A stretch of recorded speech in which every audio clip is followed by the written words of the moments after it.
And so I think that that is actually like a really, if not a nice moment, but a good dramatic beat to the film, a good point of storytelling. I don't know if it's like heartwarming, it's not like Superman. Like it's not, this is not going to fill you with hope. This movie is not hopeful, okay? This is not the James Gunn Superman. This is the opposite of that. I think it's hopeful because Luis Guzman plays himself throughout and he survives. And he's still Luis Guzman in the end. We don't know what happened after the Reign of Frogs. Right. Well, okay, but as far as we know, he entered Luis Guzman and he leaves Luis Guzman. Welcome to Certain POV's Another Pass podcast with Case and Sam, where we take another look at movies that we find fascinating but flawed. Let's see how we could have fixed them. Hey everyone, and welcome back to the Another Pass podcast. I'm Case Aiken, and as always, I'm joined by my co-host, Sam Alicea. Hi. Sam, we are going a bit crazy these days. I feel like life has kind of gotten into the way of things. It's making me have a very fractal perspective on the world. It's like I'm kind of intercutting rapidly between different plot threads. Oh, I've been doing that for forever. ADD. But go on. Yeah, well, yeah, exactly. Like that kind of ADD is the kind of ADD that we need to talk about when we're talking about the Paul Thomas Anderson movie Magnolia. And to have that conversation, we are joined by Erin Callahan. Hello. Erin, it is so great to have you back on the show. If people remember, you were here for the Alien 3 conversation where I started off the Beowulf defense. The classic litigious defense of that film, yes, of any David Fincher film. But it's so wonderful to have you back on. Where can people know you from? I'm thrilled to be back. People might know me from the comedy scene in Los Angeles. I'm a comedian, an actor, a clown in LA. I perform a lot in East LA at the Elysian Theater, at the Lyric Hyperion, places like that. Cool. Well, and it's just wonderful having you back on because we've been friends for many years, and podcasting has been a way to like reconnect, which is a great aspect of that. So today we're talking about Magnolia, and you brought this movie. I did. It's one of my all-time favorites. It was one of my first, I think, favorite films from when I was younger. It was one of the first things I earmarked as being like, I think I'm going to love this for a long time. And I have.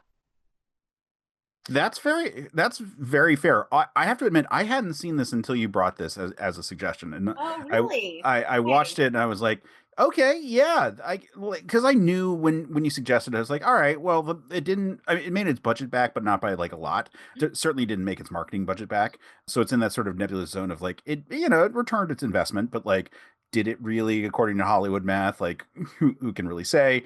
And critics in general are positive, but with like there's criticisms of the movie. So I was like, okay, yeah, there'll definitely be something to talk about.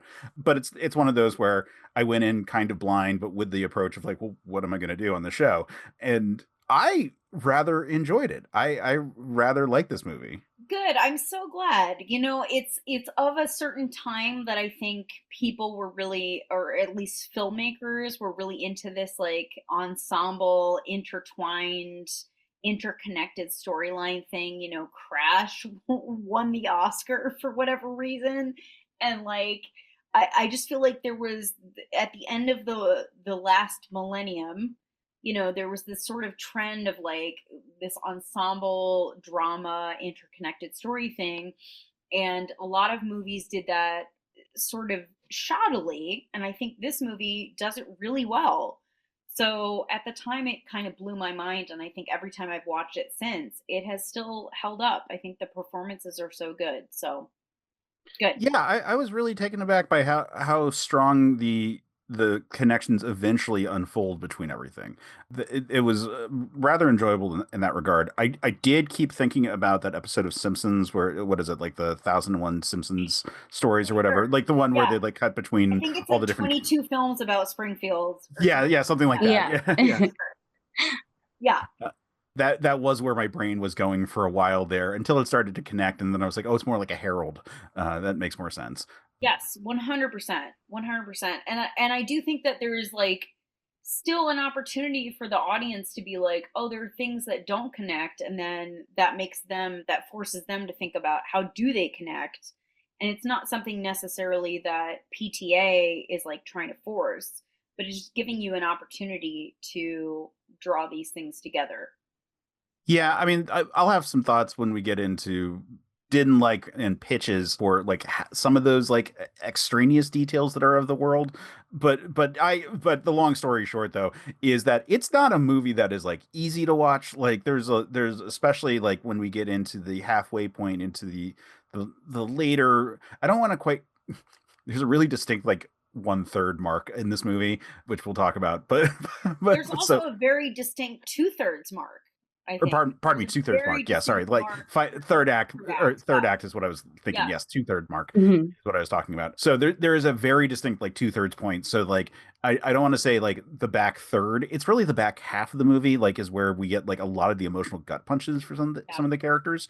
And I enjoy it, but it was definitely like one of those ones where I'm like I kind of am glad I'm experiencing this alone. Like I didn't want to like share the emotions of it all because you it like end up feeling like kind of scummy watching it. Like It's a little embarrassing. yeah, It's a little bit, you feel a little bit culpable, you feel a little bit implicated. yeah, I do think yes, I think scummy is a great word for it. I think because I mean, I'm sure we'll talk about Frank TJ Mackey, but like it takes you into his mindset a little bit. It takes you into Jimmy Gator's mindset a little bit. They're both kind of scumbags, for various reasons. And I think you understand why they are, but it does make the audience very culpable. And I love that personally. yeah. I love anything that makes the audience feel implicated in things. Yeah, so that was my reaction to it. Sam, what's your experience with this movie? What was your reaction watching it for this? So I have to say that I feel terrible about saying this because, Erin, the last time she was on, she brought Alien 3. And like, let's be honest, I'm a scaredy cat. And she felt very bad the whole time. And I'm just gonna say, I despise this movie. Oh I no! Oh no! I like you so much, Erin. This is not a reflection of how I No. feel about you. I'm not hurt or offended. I'm just sad that I put you through something that you didn't enjoy. I'm very No, sorry. it's okay because I felt like I was like the whole time I was like, oh no, because the last time you were so apologetic. I'd be honest, I'd rather watch Alien, well, everything with you back over again before I watch this movie again. Oh, I oh my god! Wow. I did see this movie in theaters when it came out. I Okay. hated it then. Whoa, I that's like very different though. Yeah, I sat next to who was then my boyfriend as he enjoyed the film, and I despised almost every single character in Oh, this movie. okay. I had a visceral reaction, and when we left, I was like, "What the did I just watch? Like, what the fuck was that?" Like, I was like, Yeah. I only really liked the frogs, and I mean, the frogs are great. no, I will They're say, great, and I understand that. I understand. yeah, I hate they- everyone. they deserved it, all of them.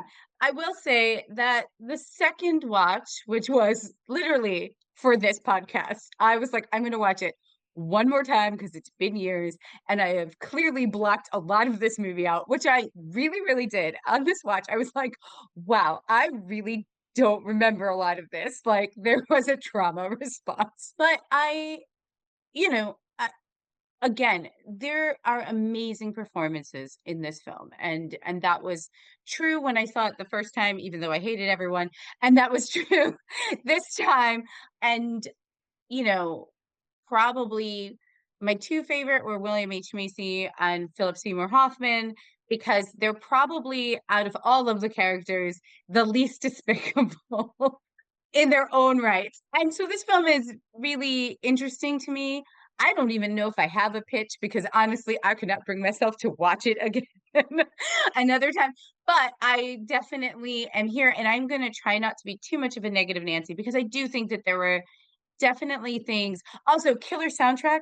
Like, I will say Right? it was the one thing that I did absolutely enjoy, even the first time watching it. I went home and I downloaded a lot of the songs, so I will give it that. So, yeah, see, I'm not totally negative. But if you want to be totally negative, that's totally fine. I'm not bothered by that. And like I agree. I think like the Amy Mann soundtrack is one of the best things about it, and the fact that that is sort of woven into the narrative is like a huge selling point to me. And I also think it's like it's way too long. I mean, even PTA, So you long. read the movie, Yeah. right? He has said more contemporaneously, he's like, it's way too fucking long. Sorry to curse, but like, he's Yeah. like, I would edit No. By all the means, hell out of fucking that. curse. He's like, it's oppressively long. He has said that. So like, I Yeah. definitely It goes get on it. forever. Yeah, it goes on. It's really, really long. So I think especially if you're coming at it from like an experience or a relationship that like was not working or was not helpful, like yeah, this is not going to be a good experience to watch this. So I'm certainly not like offended or upset that you don't like this movie. Like it's okay with me. Like I get it. This is kind of the perfect setup for the show, where we have someone who Right. is like kind of new to it and like enjoys it, someone who's like like an old hat, like enjoys it, and a person who like despises it at the core of their being. Yeah, I love that. Yeah. I love the rich tapestry of opinion and experience. That's great. All right. Now, for those who haven't watched this movie, like, and they probably should for this discussion because it's going to be difficult to like really kind of get into it. This is a confusing movie if you have Yeah. not seen it. Like, does anyone want to try to explain what happens in this movie? I'll take a stab Erin? at it. Yeah. So I think that this is, this is one of the movies that is sort of, it was sort of germane to like the end of the last millennium. We had a lot of like ensemble driven stories where there were like interconnected plot lines. Crash won the Oscar. There were all these other, even Pulp Fiction, right? It's like interconnected storylines. Babel. There's tons of other movies around this time, like the late 90s, early 2000s, where I think there was this sort of, whether it was real or imagined, like desire for these for stories to like interconnect, right? For people to feel a connection. And so it's an ensemble. Magnolia is an ensemble drama where there are all of these storylines in the San Fernando Valley, which is coincidentally where I live now. It's all of these storylines that intertwine, and you don't necessarily know how they interconnect until the end. And then there is this sort of like cataclysmic biblical event that ties everyone together and makes everyone sort of stop in their tracks and realize or not realize that they are connected to the people around them. And so for some people, it was like, okay, who gives a shit? Like, there's frogs. Like, who cares that they think they realize they're connected, right? But for some of these characters, it's like they have really been operating as though they are an island, right? They've been operating as though no one understands them, no one loves them, no one cares about them. And then there's this event that ties them all together, and it's an opportunity to be like, oh, maybe I'm not so different from everybody. Maybe I'm not going through something that is so different from what everyone else is experiencing. And yeah, that's the best way I can say it. It's an ensemble drama, and there's this like cataclysmic event that ties everyone together. Yeah. Yeah. I would also say there's a lot of thematic bad parents and their tortured children. For sure. That's a Yeah. theme that goes through, Yes. and that ties Parents- a lot of the storylines together. Yes. Parents and children, for sure. Yes. Yeah, going into the show, I didn't like, I knew that Tom Cruise played like a Manosphere influencer, like that had like leaked into like my zeitgeist, and I knew it was an ensemble piece. Like I knew that it was going to be a lot of characters being thrown at me. I kind of remembered once the movie started, people mentioned like, oh, there's a quiz show element to it, which surprised me how invested the variety of characters would be in that whole scenario, and it not to be like part of the name or even part of your description of it of it, like how much of that quiz show is important. But yeah, I think you summed up like the big notes really well there. Like it is this rapidly paced interpersonal drama where all the characters have interesting connections to each other. A lot of them through this like quiz show in the form of like Earl Partridge being the producer of it, and thus like Yes. all of his story arcs being connected by way of like his investments in it. I wasn't clear if the Frank T.J. Mackey commercials were playing on the quiz show. I would hope that they wouldn't. Like that would be a really weird, like Right. that would be like a RoboCop level of like satire about like Right. the American world, and I don't think they quite had gotten to that point in this. But I mean, to me, the quiz show element of it, when I rewatch it, for me, the theme that it sort of reinforces is that like knowing things doesn't protect you. That's the thing I get Mhm. from that, right? Like knowing information doesn't save you. It doesn't save your relationships. It doesn't help you with your parents. It doesn't help you with your children. It doesn't help you with your cancer, right? You can know every fact in the book. You can be Luis Guzman, like on the other side of things, being like, what the fuck? I know this answer. I know this. I know this. I know this, right? You can be Stanley, the wonderkind, and you can know every answer, and it's not going to save you. It's not going to protect you from the people who want to use you, the people who want to manipulate you, and it's not going to give you the end result that you want. Yeah. So on my first watch of this, I kept thinking that Stanley was cheating, and that's why he wanted to go to the bathroom. Oh, Uh, interesting. which was I think on second point 2.5 watches after that, I've sort of settled on like, no, that's not really in there, especially because I don't think he's actually allowed to go to the bathroom at any point.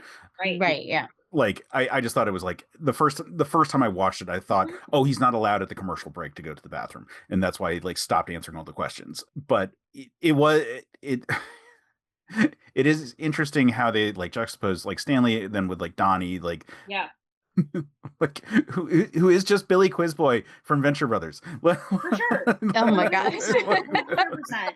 Yeah, like Venture Brothers And must also have aped the this. Bill Macy character from Fargo. Like, Yeah. it's the same. I don't remember his name in Fargo, but it's it's the same guy.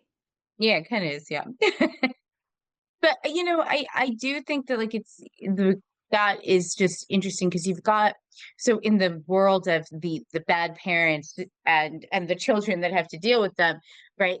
This is, out of all of the children, all of the offspring, our quiz boy, our he's the youngest, right? But Yeah. he has a lot of these other children whose parents are not real, even though they're adults now, together. William H. Macy's character, his parents took all of his money, and he's Right. left as a has-been, and his scenes really play, they like clearly purposely against the quiz moments with the younger boy, because it's looking back at himself, right? Like his dad, they made a point to make sure that his dad is dropping this kid off, heading to an audition that's super important, that, and especially I think actually, even though it's one of the things that could be cut in a massive cut, I actually think that one of the most, telling scenes is when, after he picks him up from the library, he's walking through and he's saying hi to all the producers and everyone backstage. And you almost have a moment where you almost think that this is the dad's job. Like, he picked up his kid from school. He was really sorry, but he's going to his job. And he's acting like he's the big man on campus. Like, this father is the big man on campus. And then you realize his kids is the one on the show, and he's just going to the parents' room. And so he's living out his dream through this kid, and like that scene's actually like so good, right? Like, I mean, yes, it's a marathon of a movie. So maybe this is not the most this is not the most important scene, but No, like in terms Well, of it is a pretty character important scene. It is a building, big oneer right I there. do. yeah, Yeah. Yeah. No, I think you you're know, absolutely right. Yes. yeah, in terms of character building, and also just like the essence of what what this is said, right? Because this is about parents.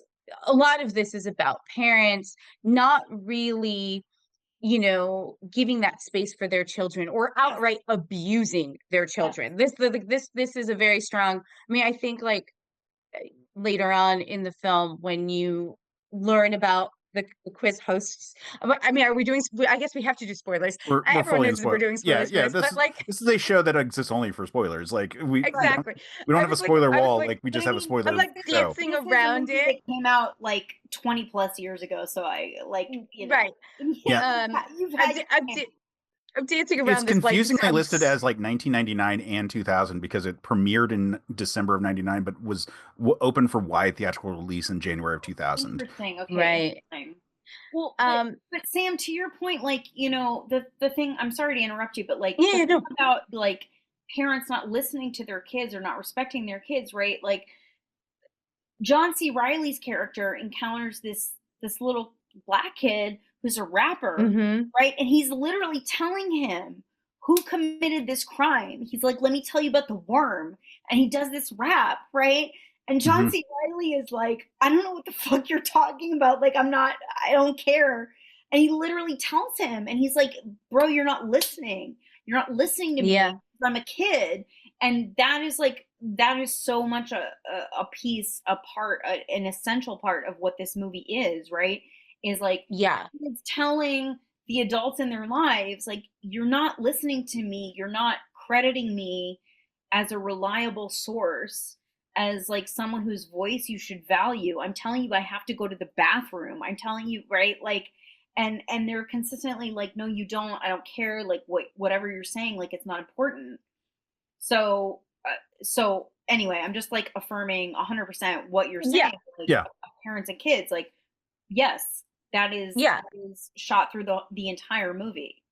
Yeah. And all the adults that are also like still stuck in this childlike state Yeah. because of the neglect or the lack of sometimes right out abuse, right? Those people still are in that like state where like, so our wonderful female lead, our the the daughter of our quiz show host, the Mallory scene where Walker. her mom Yeah. runs to her to protect her when she finally realizes this truth, that her father had molested her, like that is strong and awful, and this terrible thing happening, but there's like this like, and I will say that at least this movie ends on a it is a mind fuck of a ride for anyone who hasn't seen it and did not listen to us to go watch it. But it ends on in this kind of bittersweet, almost positive end because at least she's heard, she's believed. Like we as the audience know that we have to believe her. We see that like, it's in the painting, like he did Right. it. Like there's confirmation for us. Her mother believes her. Her her father's dead by frog. like, Right. Right. She's like, well, she's heard, but also like, at the same time, like John C. Riley doesn't get it. No. no. Like, he doesn't get what her deal is. He doesn't get that she's addicted to cocaine. Like, he's completely oblivious to that. He's a bad cop. He's so bad at his job. Like, I'm obsessed with how bad he is at his job.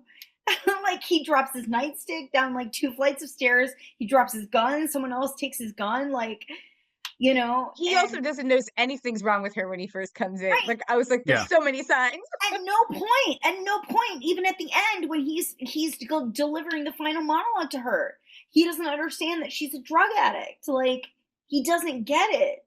And so it's like listening but not listening, like Mhm.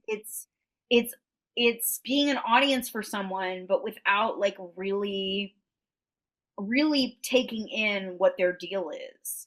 So I don't know. Yeah, that gets into like sort of my biggest issues with this movie, which is that there's this extraneous detail that doesn't get resolved, which is like all the stuff with the worm. Yeah. which was apparently Orlando Jones's character, who we Right. only see like running away at one point. He's like the guy that like, Right. well, we see him like a couple of times, like in like from his back. That entire plot thread disappears at a certain point in this Yeah. movie. And what sucks about that is that I am annoyed that it goes away. It also gives the one little bit of competency to John C. Reilly's character, like where he like finds the two, like what is it, two dead kids or something in the closet, like two. I think it's only one, but I mean, I don't. I don't know. It looked It like might be two two. people, but I think it like, was Yeah, two. maybe. but either way, finds dead people in closet, like.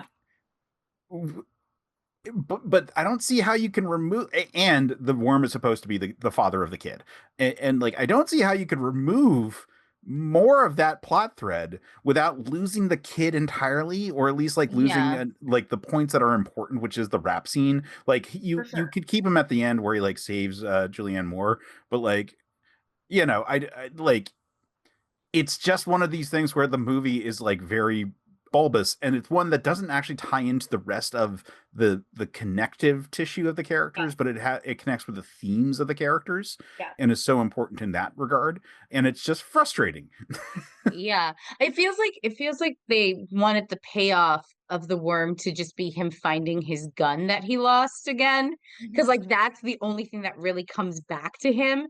And that's just not enough when you're like, wait, but there were dead people. Like, and listen, Right, Right. there I'm were dead sure people. there Right. I'm sure there dead people are found all of the time. That's not what I'm trying to say. What I'm trying to say is that when we're in a movie where Yes. everything else is tied up with a bow and you've got like 12 different plot points and they're all tied up, like I wouldn't want to lose the kid because the kid was great, but it is hard to not, especially because where William H. Macy finally does listen, or where John C. Reilly finally does listen, is to Right. William H. Macy, right? Yeah. Like he actually has a comprehension moment, which he hadn't had for almost the entire movie Yes. before that. And still, even when he has it, he doesn't really have it. He Right, he yeah. has a comprehension moment for what he thinks is going on, but he still doesn't really put together like what's actually going on. Like, Mhm.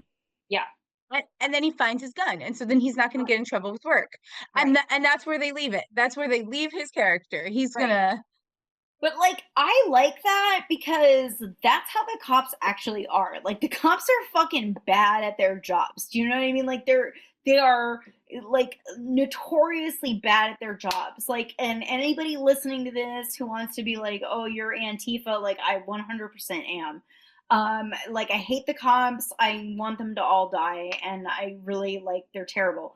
Anyway, I'm so sorry, but like No, it's okay. It's okay. You're among friends here. that this is like a late 90s depiction of the actual cops, and like he's a well-meaning guy but he's a terrible cop, and like that's what they're like that's the cops at their best. They drop their nightsticks down 2 fucking flights of stairs, they lose their guns, they don't know who, they report 2 complaints of a disturbance, and they harass people in their homes, right? He harasses this black lady and like handcuffs her to a sofa, Right, and then ask the white lady on the date. Right, exactly. Like Yeah. he uses his power over this woman who is high on cocaine. He doesn't know that, but like he uses his power over her to try to get her to go on a date. He like handcuffs this black lady to her sofa with no probable cause. Like he just like there was a disturbance, quote unquote, right? Like anyway, he's a terrible cop. He's really bad. But like that's what the cops are like, and even in his meetings with it at his precinct, they're like, we can hear in the voiceover that they're like, yeah, protect and serve, blah blah blah, whatever it says on the side of the card. Like the cops are bad. Like I love that. I love that because no one would claim that this is a propaganda movie. Yeah, no, No. 100%. Like the cops don't know what the fuck they're doing, and that is really significant for me for something that's coming out of 1999. And Yeah, it's there's even a part when like what is it, the kid Dixon is like, how do I become a cop? And it's like, Yes. it takes 3 years. Yes. Right. And this is not even like, this is not a movie about the cops. This is not a movie about, right? Like it's incidental. It's a secondary thing. So I love that it's just like, yeah, this guy sucks ass. Like he's not good at this. But where was I going with this? Sorry, what were we The talking the about? gun the gun. So it's fine because honestly, it's really fun. We were talking about how we don't go back to the worm and Right. Yes. how he only finds the gun. Yes. Right. Yes. But like that's how he is as a cop, and it's a bummer to me that they did cut. Supposedly they had a bunch of scenes with Orlando Jones and they cut all of those, right? So we don't get to see those, which is a bummer. And supposedly there were also some scenes with Stephen Root, who was in the original trailer, who was not in the final cut of the film, and that was somehow related to that. So like I am bummed about that because they're both great actors, but like yeah, I don't know. I think that the way that they have John C. Riley's character dealing with, the legal avenue of stuff, I appreciate that. Like, he doesn't know what the fuck he's doing, and he's posturing, and just like all of these characters are posturing with these relationships that they have, and they don't know what they're doing. So yeah. Yeah, I found that the arc for Riley's character was interesting. Like the speech he gives about the law at the end, while at the same time he's not following the law. Like he's letting Donnie off easy because he has like a degree of sympathy for him. And I mean, at least he believes, and we know as an audience that Donnie was actively trying to put the money back at the time when like he got smashed in the face by a frog. But Right. Yeah. You but do sometimes. yeah. You Like get smashed in the face by a frog. we've alluded to it a lot, but like if anyone who has not seen this movie, there's literally a rain of frogs. Like we have Yeah. referenced this as a biblical event, but like literally, and it's a gnarly scene. Like when the frogs are like hitting the railing of like outside the pool at Partridge's house. Like I was like, oh man, like, and there's like so many blood splatters Oh, there's with so it. much frog splatter. It's crazy. It's crazy. I And It you actually know made me what? really sad in the theater because I was like, "Oh, I know the frogs are fake," but I was just like, all these people deserve to die by frog, but the frogs don't deserve to die for Right. killing these people." Well, but again, to make you feel better, they made something like 800 prosthetic frogs. Not prosthetic, but fake frogs. There were no frogs involved in any way. There was some CGI, but they made literally hundreds of fake frogs. And one thing I like about it is that there is this. So supposedly, PTA did not know about the biblical reign of frogs. Right. He didn't know about that. He already had included it in his screenplay, and then somebody was like, "Hey, like this is a biblical thing from Exodus, chapter 8, verse 2." And he loved that so much that he includes 8:2 over and over and over again in this movie. So like Yeah. even in the prologue, when the guy is like trying to commit suicide but ends up being shot in the chest by Miriam Margolyes, by the way, who is not credited in the movie because she didn't want to be credited. I don't know why, but she didn't want to be credited. And anyway, there's like electrical wire coiled in the shape of 8 and 2. So there's like 8-2 over and over and over again in this movie. Yeah, there's a big billboard that just says Exodus 8:2 at one point in Right. the movie. Yeah. Right. It's kind of like Star Trek with 34 hiding that all over the place. Yeah. Anyway, yeah. So there's like legitimately this huge frog scene. But getting back to the morality of John C. Riley's character. So I was thinking about how he fell on the D&D alignment chart as he's giving this whole spiel about law and order while also letting Donnie go. And I'm like, does he qualify as a paladin? Like in older editions, like would he have lost his powers at this point because he performed a chaotic act because he was being chaotic good by letting Donnie go? This is the nerdiest question I've ever heard in my life. I'm obsessed. Thank you so much. So good. And I find that as an interesting moral conundrum for the character. Like if he's trying to hold law and order as the thing that he most values versus the idea of doing good necessarily.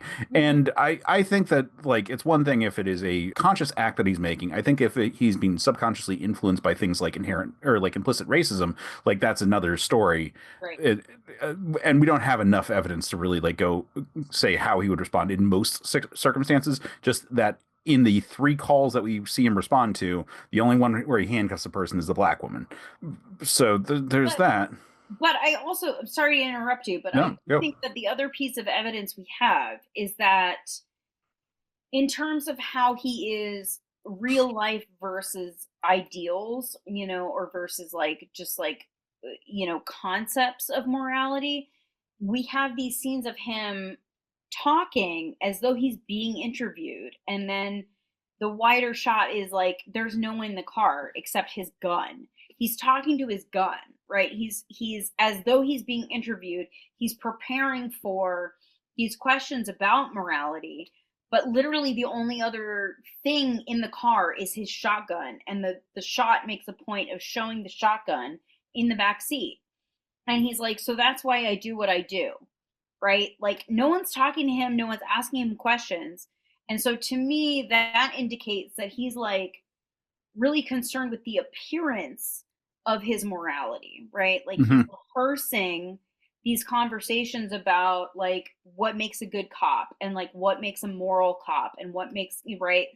And there's no one there, like and he has no prospect of being interviewed by the media, but he's like, he really wants to be ready for that. So he's rehearsing these things with his freaking shotgun. So yeah, so to me that tells us something about his character in terms of like how he wants to be seen as a moral person. Yeah. And like in that regard, like I was thinking about, like, speaking of propaganda, like Cops was still really big at this time, and like you could imagine that a lot of like cops like have like this like ego trip of like wanting to be reality TV stars, like Yes. especially when Cops was the first reality TV show. Yes, 100%. Yes. So there was a little bit of thought there. I just think that he has an interesting like juxtaposition of like his actual actions versus like the way that he wants to present his ethics and the way he wants to talk about his ethics. While he has like some of the more dramatic scenes in the movie, I don't think he's like really like tested it that much relative to like some of the other characters in this piece. So why don't we move on to one of the less reprehensible characters and talk about Donnie for a minute, because William H. Macy is great. I found this character a lot of fun. Yeah, like as a former quiz boy and speaking for me as a former gifted child, like I certainly related to this whole scenario of someone who was like, yeah, no, I used to be smart and now I'm not. That's so good. Yeah, relatable. Yeah. No, I mean, like he's apparently a severe klutz. Like they talk about how he was struck by lightning, which I love is just like a character detail that like, yeah, he's famous for 2 things. One was like getting a lot of answers right on a quiz show, and also getting struck by lightning one time. But even gets recognized like when he like drives through the, is it like a 7-Eleven or like or something like a 7-Eleven? Like, Right. Well, no, he gets recognized when he drives into the wall of the convenience store, like right. by accident. He crashes into, and then some random guy is like, "It's Quiz Kid Donnie Smith." Whoa, Yeah. like, yeah, and of course, like one of the key things that we know about him is that literally every time he's driving his car, there's that 90s song playing in his car. Dreams can come true, and like it's so pathetic, it's so sad, and like hilarious, that he's just like obsessed with this song that's about like dreams coming true, and like his dreams have not come true. He works at a Jiffy Lube or a car dealership or whatever it is, again, very similar to Fargo, but yeah, it's a super fun character, and especially when he encounters what's his name, Henry Gibson, in the bar, and his crush, the bartender who has braces, which is why he wants braces. Yes. Yes. He's so sad and hopeless, but he's so endearing, and that's partially because it's William H. Macy, and he's just very good at putting on the layers there. He does get a little creepy because he is a little obsessive with his crush. Yep. So he does cross a line, but he really didn't mean to. So that sounds like I'm excusing his bad behavior. Right. Yeah, right. I mean, when we're talking about, because at some point I assume we are going to talk about like how we would shorten this film. Mhm. Mm-hmm. Personally, I would eliminate this entire character. I love William H. Macy, but like this character to me does not add anything to the story or the themes that is not established elsewhere. I think that, like, again, he's a great actor. It's very fun to see him, but like we don't actually need him. All the stuff about parents and kids, all the stuff about being gifted, being used by other people, being taken advantage of, I think that we established that elsewhere. But I mean, also, it's like, William H. Macy, like, and his wife, who is also in this movie, they like manipulated stuff to get their kids into prestigious colleges. So there's that element, right? Like, there's the little like William H. Macy, Felicity Huffman scandal about gifted children. So that's like a thematically relevant thing that wasn't relevant at the time this movie was made, but it is now. So I love that you brought that up. I mean, how can you not? Like, I went to a grad school where the foundational acting training was developed by Bill Macy and David Mamet. So like Bill Macy was like on our minds all the time. And his wife, she would like come around like anyway, she was around all the time. They were around all the time. Like, we knew about them. And when that scandal developed, we were like, oh, okay. We're just trying to learn about acting. Anyway. No, go on. No, that's it. That's all I have. I'm so sorry. It's okay. I will say that I do agree with you. I do think I think that the only thing I would miss is that I do think that he adds a little poignancy for just like for the people who may not get the more subtle things of the film. I think he does add a view into the future of the current child who is on the quiz. No, he's certainly a direct foil to Stanley Spector. Like, I agree with that, right, for sure. And so I think in that way, like when you're trying to hammer this like thought home, which I mean, it really does feel like PTA is really like there is a little bit of a rallying cry for children in the industry, right?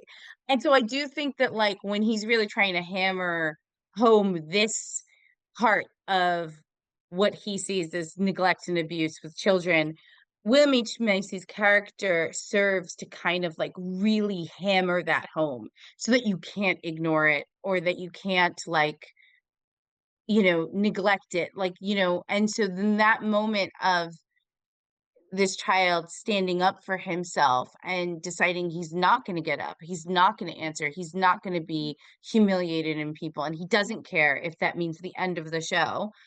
You're rooting for him even harder because you see what his future could be. And so if I had to trade and get some more of the worm back in and let go of something, just so that could close up, maybe I would cut this character, but I do think that he serves a purpose. I don't know if it's the most important purpose, because the problem is there's so many stories in this very long film that I think that it's like the icing on a cake.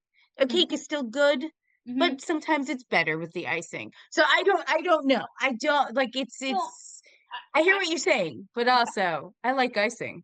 No, I love that. I love that summation of it. And I agree with you. I mean, like personally, like, again, I love this movie so much. I've seen this movie probably like 5 or 6 times. I don't mind that it's 3 hours long, right? But I'm just saying, like, so like, I love that Bill Macy is there. And I 100% agree with you about what his character accomplishes in terms of showing you what could happen if this kid is left to struggle and suffer and survive under these conditions for the next like 30 years or whatever. Like, I totally agree with you. I think that it's really enriching in that way. And then especially the fact that he's in this bar and he's still inhibited, right? He's still not able to see like, yes, I'm gay and I like have the hots for this guy, like I have to get braces to like connect with him in some way rather than just being like, do you want to go out? Like, Mhm. like Yeah. that's so sad. That's so like that's debilitating. That is, he's about to get fired from this job by Alfred Molina with this like guy behind him, like yelling at him, and they're both like doing accents. Anyway, that's all very sad, and it's all very like you can see how Stanley's life could progress in this way where like no one cares about him and he is susceptible to all of these things. So like I admire all of that.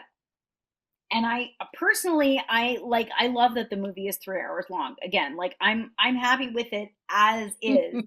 I'm just trying to imagine like for other people who are like, this movie is so goddamn long, like I need to leave. I need to get out. Even PTA is like it's oppressively long. So Yeah. in that framing, I would cut the Bill Macy stuff. But yeah. Yeah. No, that makes sense. It's a character that matters thematically because it helps set the stakes for Stanley Spector, which is this additional like level of tension because the record, which I think Donnie set, like, Yes. or at least it's implied, like is going to be broken, and so like that's why he's like being sort of like called out again, like why they're showing like clips of him on TV again, that kind of stuff. But yeah, in terms of like his direct impact on like the bigger connections, he's more tangential. And it's not strictly needed for Stanley because I do think that like the peeing his pants stuff is already like so high stakes. Like that's so high stakes. The fact of his not wanting to play because he doesn't want people to know that he pissed his pants, like that's Yeah. already that's enough. Yeah. You know what I mean? Like Well, why don't we move on to Stanley? Because great. like in terms of characters, like he like the Wikipedia page has this like nice little chart of everyone's relationships, and Stanley is actually like cut off from everyone aside from by way of the show itself. But he, by way of being a minor celebrity, like child wonderkind that they like sort of like focus on, like he is one of the background themes that everyone else is like sort of like paying attention to. There's either the quiz show is going on, or there's like a TJ Mackey or Frank TJ Mackey commercial going on in the background, like of any audio at any given time. So Stanley is in that regard like this like chorus for the whole piece, which made my first viewing of it like so interesting, where I was like convinced that he was cheating. Oh yeah. Yeah. But like I said, like I've come around that was just me like reading too much into it. But regardless, I think that like it's an interesting character who is dealing with like what Hollywood was becoming, or rather what the world was becoming aware of Hollywood's like child star abuse problems at this point, and was more open to having conversations about it. So I think that there is a strong conversation going on there. Like you said, just the fact that he pees his pants is like such a huge scene Right. in that regard. I mean, to me, I'm not aware that like people were necessarily ready to talk about child actors in this way. I just like I feel like it was I don't know. I mean maybe it's partly because of where I live. I mean, I live literally 3 blocks away from Magnolia Boulevard, which is part of why this movie is called what it's called. So, it's supposed to be set in the San Fernando Valley. It's supposed to be set on Magnolia Boulevard somewhere. So, I mean, there are a lot of people here who put their kids into this industry, and they are themselves like Stanley's dad, they're trying to be actors too, and they have important auditions to go to, and they're trying to shuffle their kids off to stuff to help them get their own auditions.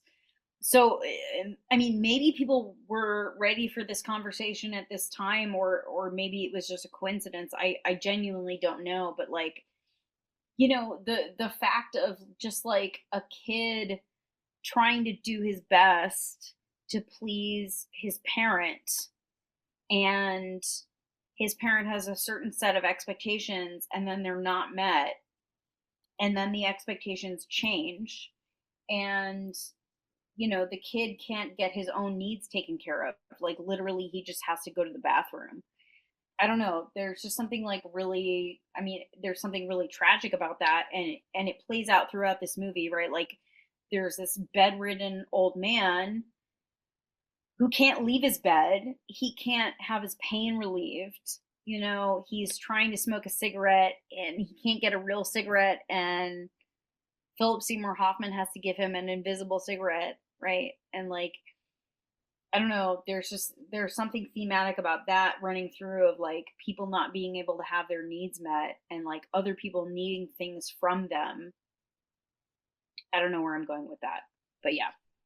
Right. No, I mean, like they make a whole case about how Stanley is sort of being used for his father to make money and for like the people to sort of like point and gain enjoyment out of him to like treat him as a jester, and that it's not fair is sort of like the point that he like opines at the end. Yeah. Meanwhile, why don't we move on to what I see as sort of like two very similar characters, which is Earl Partridge and Jimmy Gator, the producer and the host of the game show. I see them as very similar characters because ultimately what it comes down to is that they're both shitty dudes in the entertainment industry that have had a lot of power and a lot of money, were terrible to their kids, and were sleeping around on their wives. Ended up in different relationships than they would have otherwise because of their being terrible. Now, they're we find out the Gator is worse eventually, but they're both bad dudes. Yeah. I mean, Yeah. you know, arguably one of them is bad enough that he triggers an entire empire of pickup artistry Right. in his son. So, which by the way, you know, a side note, if we don't have another chance to talk about this, like the Tom Cruise performance, like, oh my God, like to me, whenever I watch this movie, I'm like, this is a whole other artistic path that you could have taken. Which, like, not to say anything bad about, you know, the Mission Impossible stuff. Like, that's great that you love like jumping out of planes. Like, that's amazing. But like to see what he does in this movie is like, I didn't know you could act like that. Like, I didn't know that you had this in you, and I don't know. To me, it's really just jaw dropping that Tom Cruise turns in the performance he does. But anyway, to get to your point, right? Like there are these two media moguls, and they have kids, and they have the impact that they have, and yeah, I think, And they're both dying of cancer. You know, like yes, it just, this is one of those spots where I'm like, it is weird that there's the two separate forks from the same show that have very similar kind of setups. Like there's no way to edit out these two characters, but there's definitely like in a writing process to get it down to one if you were like taking it all the way back to the script, just because they're so similar from the stakes set up. They even mentioned that the host has two kids at one point, and we don't really like focus on the other kid at any point in the movie. mm-hmm. So, you know, that could have just been Cruise, or that, you know, or however you wanted to like rework the whole thing. I'm just saying that like thematically speaking, they're very similar roles, and they play very similar roles for their respective families. For sure. And I do think that, yeah, in a re-envisioning of this, you could absolutely consolidate those into like the father, you know, trying to re-engage with his estranged child, right? Like that's something that happens with Jimmy Gator, and that's something that happens with Earl Partridge in this version. And you don't necessarily need both, right? Like you could have like the daughter and the son be one character, and the estranged father be one character. And like I agree with you, it's sort of redundant, right? But I don't know, there's something about Melora Walters, like the way that her character is with her cocaine addled brain, and then there's something about the way that Frank TJ Mackey is, his supposed success, right? Like there's something about that. Yeah, like there's a lot of character stuff that's really interesting, and you'd have to lose something in there. Like I forget the actress who's playing Jimmy Gator's wife. Like I find his whole like spiel when he like confesses that he's been like cheating on her over the years and all this stuff. I find that a very interesting, very scummy feeling speech that is similar to the one that Partridge gives about how he had cheated on his wife and so forth. Yes. But he also walked away, and now he's got the young wife Yes. in Julianne Moore. So they're very similar from a foundational standpoint, that they're taken in different places in this movie. Yes. It's just so interesting that they're that they also are like effectively business partners. Yeah. And there's something, I don't know, to me there's something interesting about the fact that like Mellor Walters' character is like, she's so unsuccessful by like every conceivable measure, right? But Frank T.J. Mackey, he's like, and the whole interview that he does, right? That whole scene to me is about shattering the illusion that he is successful, right? Guinevere, from whatever news source she's from, right? She's done enough research to understand that like he's not happy. He has created this illusion for himself, and in the illusion he's very successful, but in his actual circumstances he's very unsuccessful, and he's very threatened by that. So I don't know, there's something about getting to see those two versions of the kids of that generation, right? Of one who is like we can all agree that she's unsuccessful, and then this other guy who like on the surface is very successful. He has a lot of money, but he's so unhappy. He's miserable. He doesn't want to talk about his mom and his dad. He's so threatened by that. He's so vulnerable to that. He can't handle it. That there's something that they have in common. That's interesting to me.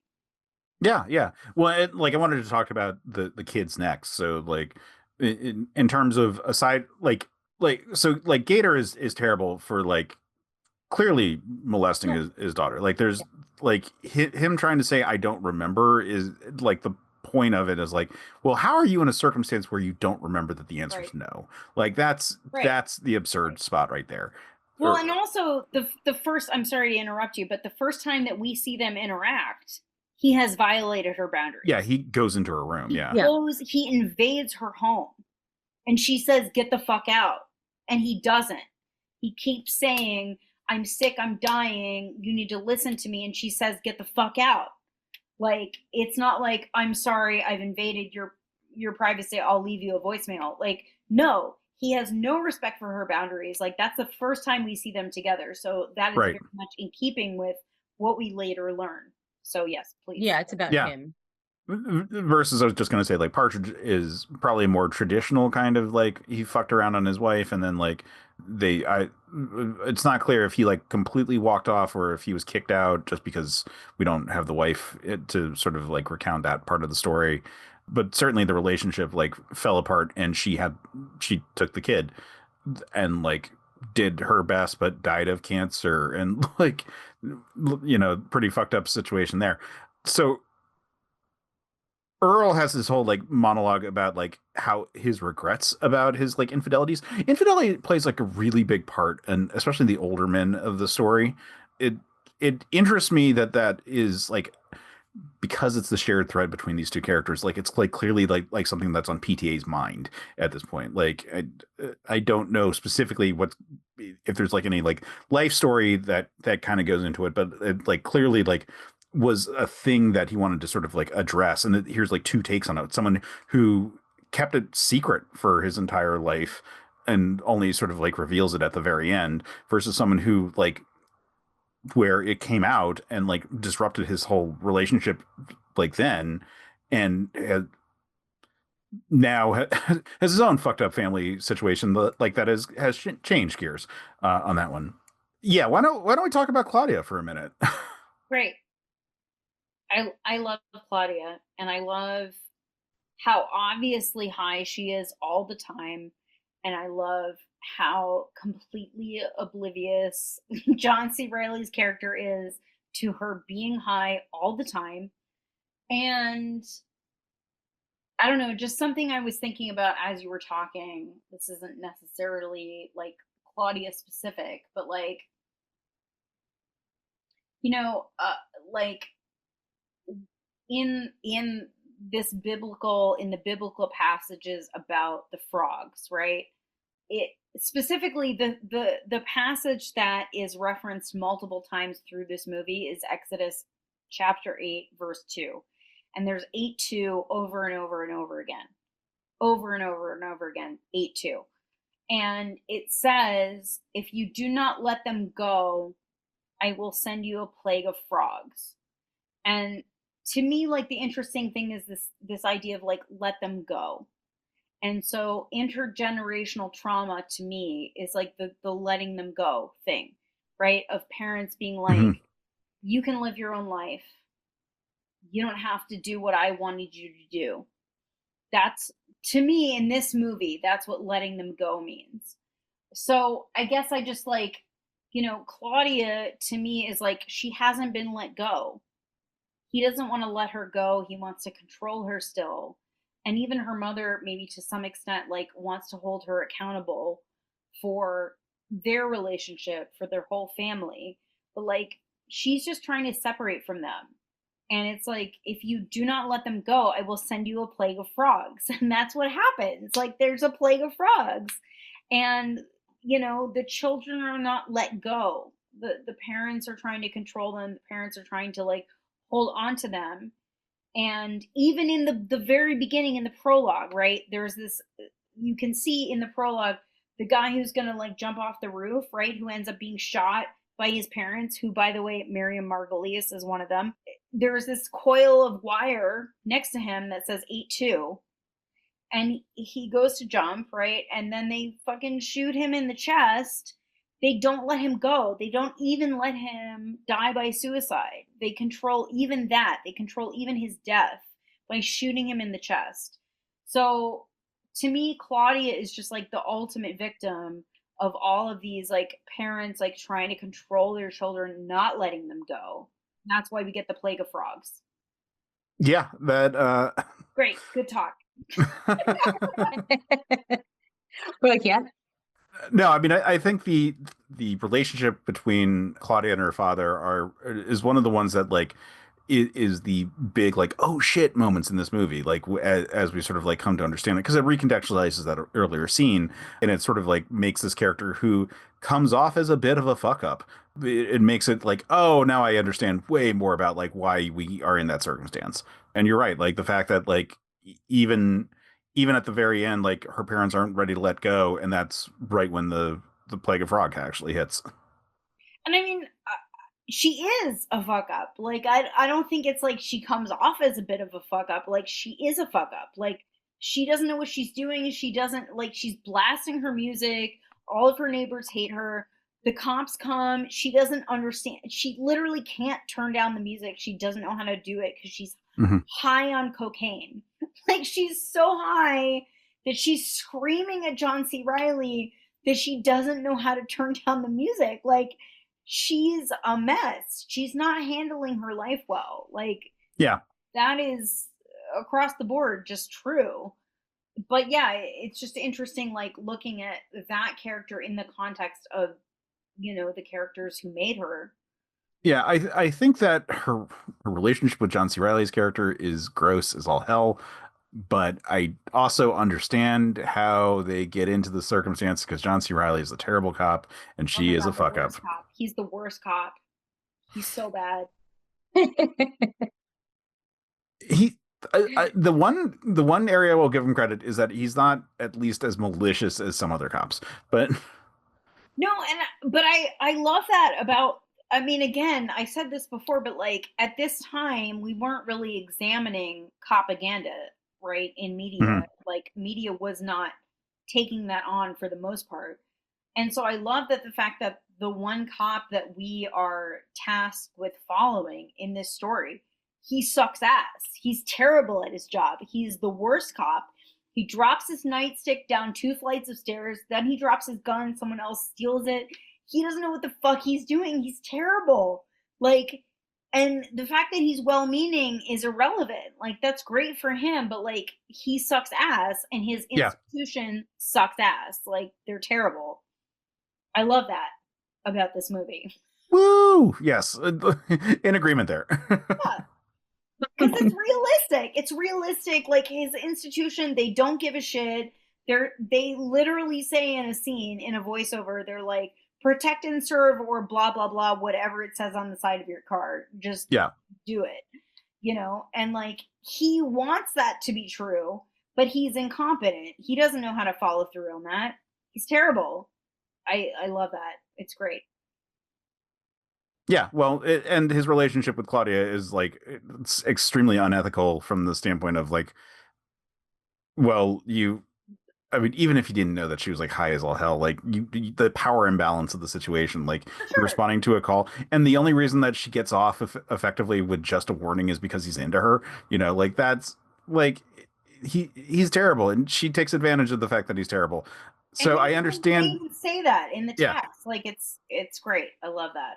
So I understand why she ends up in a situation where she goes on a date with him because she needed to get out of getting a ticket. Like I get that. Like I mean, literally the end of the movie is the Amy Mann song Save Me. And it's looking at her and like it's if you can save me. It's not like I don't think we're meant to think that these people are meant for each other. It's that this person is desperate to get out of their circumstances. And this is someone who can help them do that. Like, yeah. That's it. Like, he can save her.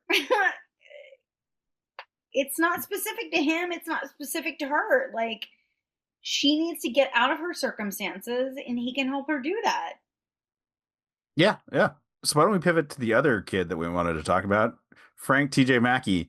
The best. Yeah. So okay. So even though there was a big push to not have this be like a Tom Cruise focused advertising campaign, like it's hard not to like remember that this is like a Tom Cruise movie. Like, well, yeah.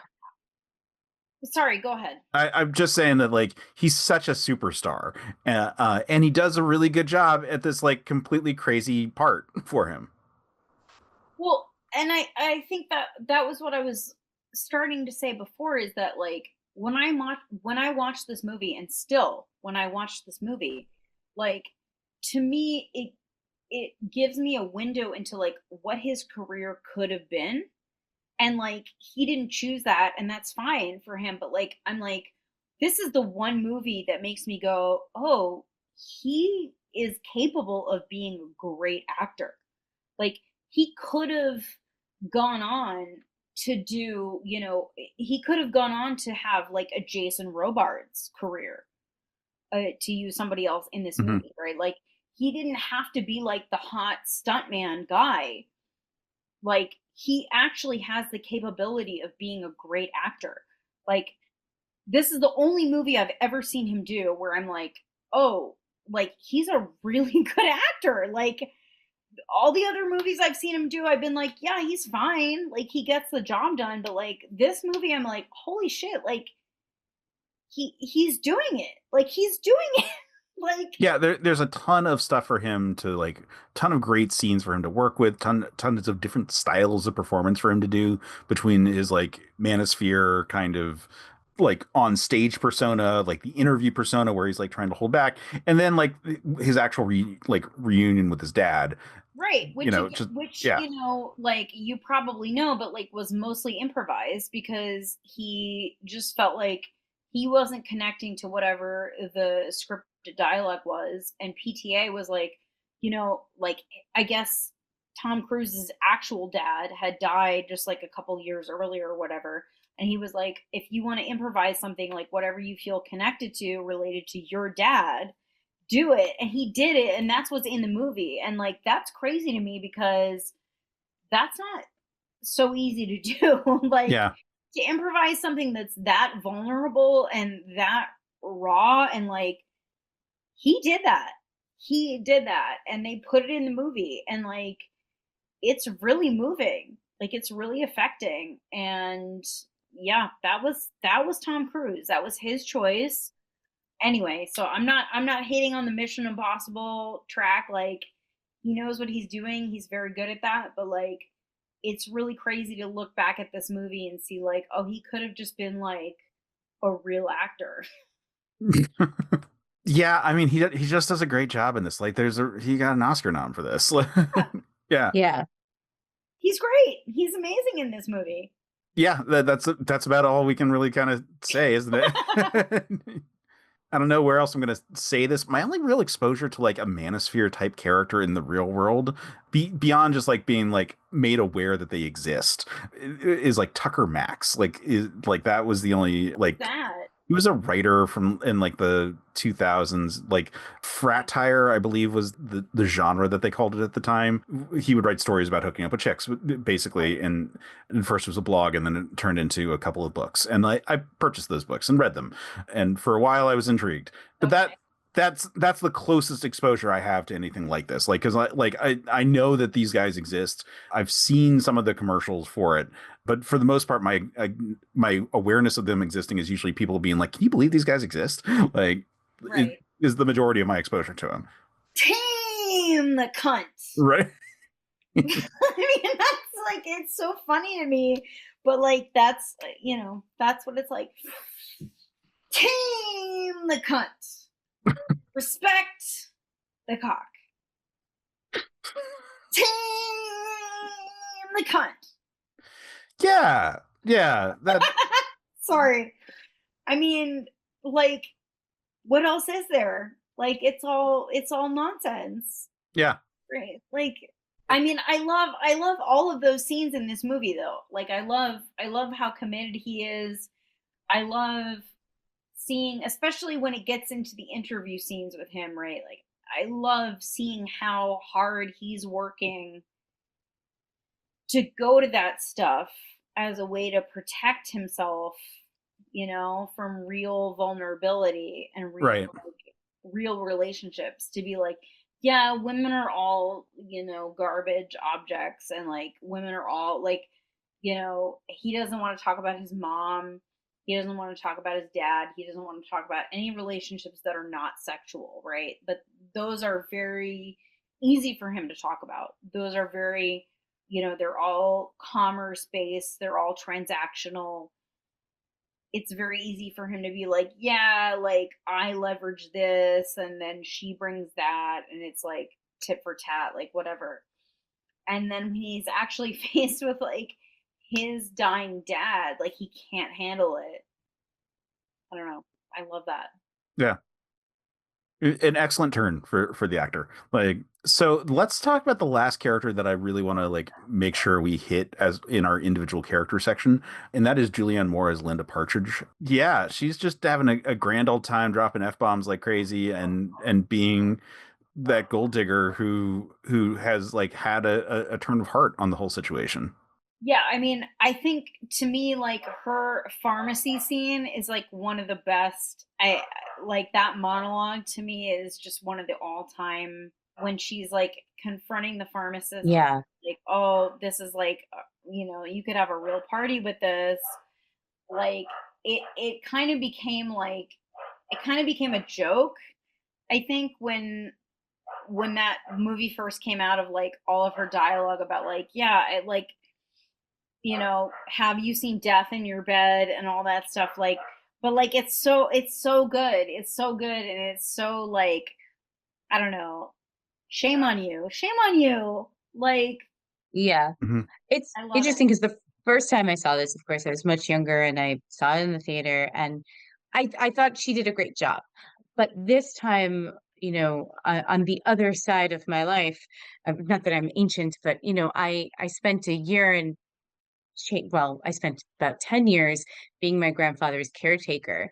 And so this scene really hit me hard. Like I had to pause and I cried because there is Mm-hmm. like a level of like, oh yeah, like it is that difficult. It is that hard when you're facing down literally watching someone die. Yeah, No matter how you feel about them, whether she discovered that she loved him more because she was losing him, or if it's just in the moment, because we could argue all of those things for her character. for But sure. but watching that person slip away from her, someone that she betrayed, someone that, gave her a space in this world, and to be left by herself after that, Like that was such a poignant and, just like, and because she was guilty too, because she knew what she was going to do with those pills. Like she knew, Mhm. but like you can't really blame her for wanting to kind of give him peace and give her peace in that way. And as a caretaker, I was like, yeah, because there were definitely moments where I was just like, oh my God, like it would be just so good when this is all over and feel very Hmm. guilty about that. And so I thought she did a magnificent job in the scene. I thought she did it well. I thought she was good before, and now I think that this like it was fucking phenomenal. So Yeah. Yeah.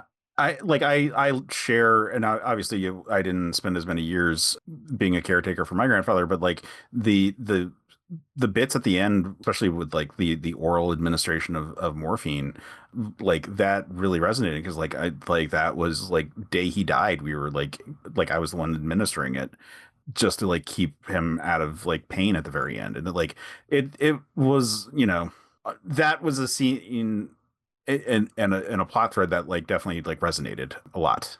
Yeah, and I mean, I think one thing narratively that's so strong about that character is that like until like the last scene with her, I think like we only see her with extraneous people, right? We see her with like the lawyer who has like power of attorney. We see her with the pharmacist. We see her like outside, like trying to negotiate this relationship that she's in, but she's not with him, right? She's outside of the relationship and she's trying to get outside people to weigh in on the relationship in terms of prescriptions, in terms of legality, in terms of whatever, right? Mhm. And increasingly, it's this feeling of like she can't cope with the reality of like the actual man in the bed, right? And she has to be away from that. She's terrified of that. She's terrified of the reality of that. But like finally she comes home, right? She almost kills herself in the fucking garage, right? Like she Hmm. almost ends her life because she can't go inside the home and deal with him. And she's scared of him. She's scared of the intimacy. And again, I think this is something that comes up again and again in this movie is like the fear of the intimacy, the fear of either parents and children or like romantic partnerships. And it is really significant and really meaningful to like see how she's struggling to reckon with the fact that she has hurt this man, she has betrayed him. And as she says to her lawyer, like, I've sucked other men's cocks. And like it's a crazy scene, right? Like people made fun of it a lot at the time. People were like, oh my God, I've sucked other men's cocks. Like, you know, but like I think she plays it so well, and it really is like really powerful that she's trying to reckon with the fact that when she got with him, like she didn't think she was lying to him in a meaningful way. She didn't think she was giving something that couldn't be taken back later on. And she's now realizing like no, it did mean something. Like he thinks I'm a good girl, and like he's built his now life around that. Yeah, it's this like theme of betrayal that like loved ones have for each other that like permeates this entire piece. And it's good to not just have it just be all the guys are scumbags in this whole scenario, but Yeah. yeah, yeah. When she's like all upset on behalf of Earl and like slaps Phil about like making contact with Frank, like that's like an intense moment there where I'm like, oh, I kind of understand like because like you feel bad for Phil, and we haven't talked about Phil, so we should actually for a minute there, but you also understand like how terrible Frank is, and like Oh and yeah. how Yeah. Yeah. separated from their lives he already was. Like And how death late has it is. yeah, death has such a way of like bringing out like all of the like everyone from the family and all of Yes. the things that have been swept under the rug get like pulled out. Yes. And the people who have been doing the caretaking and doing the maintaining, I think are sometimes expected to put up with like last minute roster changes, for lack of a better phrase, it's like, oh, this person is realizing now that this person is dying, that like they actually want to make amends with them. And it's like, great, but I've been here for the last fucking 20 years or whatever, and like you've avoided, so I think it's very relatable that, Julianne Moore's character, it's like, okay, even if I didn't actually love him more than anything in life, like I've been taking care of him, and now there's this person coming in at the last minute who wants to like horn in on this experience. Like, fuck you, like get out of here. Yeah. But certainly strong presentations about like that end of life kind of phase of things, like both Julianne Moore's was it Linda character, and then Philip Seymour Hoffman's Phil Parma, which I can't help but read as Phil Pharma because he's a hospice nurse. Like, right. No, it supposedly it's a reference to Parma, Ohio, or Parma, Illinois, or wherever Parma is, like a city in the Midwest. It was something to do with Philip Seymour Hoffman himself because of where he's from. Okay. Yeah. That role was written for him. Yeah, and he does a great job in that, like being, like trying his best to fulfill the last wishes of a dying man, like is a very nice role there. Yeah, as Sam pointed out, he's like the least reprehensible character in this movie. Yeah, because he definitely goes the extra mile to try to give him his last wish. I mean, like, he buys those hustlers, damn it.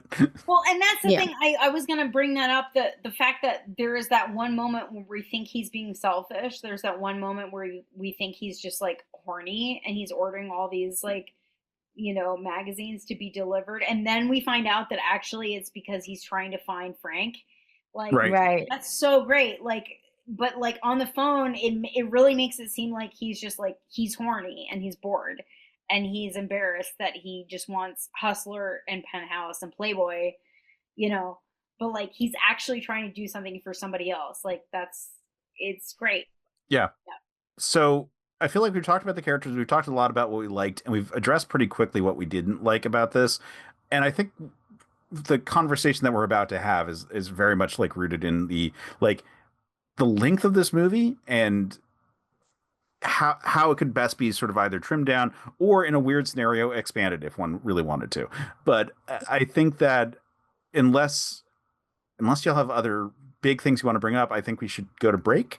And then when we come back, we are going to talk about how we would revise this movie at the time of production. But in the meantime, ads.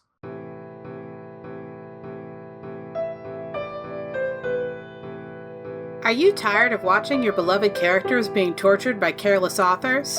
Are you sick of feeling like they could have swapped out all of the painful action and the plot would remain untouched? Subscribe to Books That Burn, the fortnightly book review podcast focusing on fictional depictions of trauma. We assume that the characters' reactions are reasonable and focus on how badly or well they were served by their authors. Join us for our minor character spotlights, main character discussions, and favorite non-traumatic things in the dark books we love. Find us on Spotify, iTunes, Google Play, or wherever you get your podcasts. And we're back. All right, so Erin, we've got a ethos of the show and we've got a rule of the show. And the ethos is that we are trying to come up with things based on the time of production.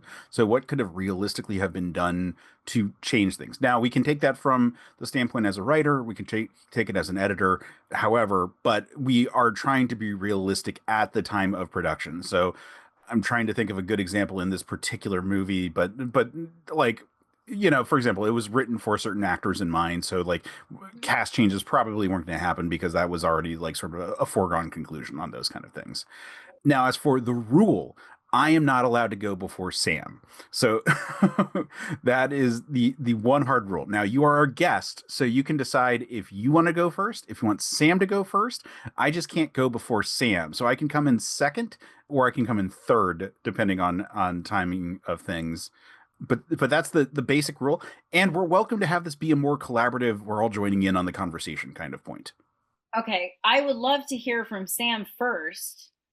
And Case third, but if it's necessary to jump in earlier, I'll allow it. But I mainly just want to hear from Sam first. Okay. This is hard for me because for honestly, this movie is so massive that I feel like I really do not have a very strong pitch for it, because like the main thing is it just has to be shorter. But the problem is it's one of those throwing out the baby with the bathwater, right? Like there's so many like really good small moments in each one of these performances that it feels sad to let them go, except for the fact that watching all of them for 3 hours for me is torture. So So much. It's so so much. so unfortunately, I I do think, even though I love the kid, I don't think we get back to Worm. I don't think we get anywhere in there.